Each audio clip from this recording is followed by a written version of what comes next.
Հենց այդտենց է գրան, Նիկոլին թաղեմ։ Եկեղեցու հանդեպ այս գործողությունները ո՞նց եք գնահատում։ Ոնց ենք ոտնահարում, ի՞նչ է, մեր քրիստոնեությունը թուրքը։ Ի՞նչ է։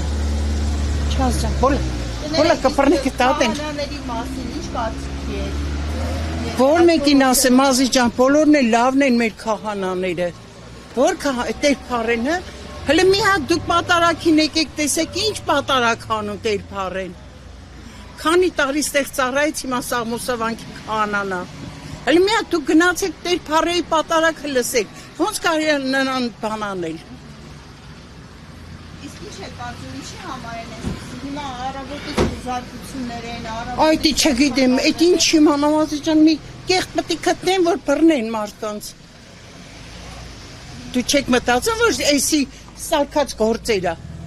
Իսկ մի բան հասնում, էլի երբևէ եղել է, որ հոգևորականներ ուղղորդեն մարդկանց, ասեն գնացեք, ընդդիմության Այդտենց բան չկա, չեմ լսել, աղջիկ ջան, ես հավատացյալ եմ, ամեն կիրակի գալիս եմ պատարագի, բայց այդտենց բան ես քահանաներից ոչ մեկից չեմ լսել։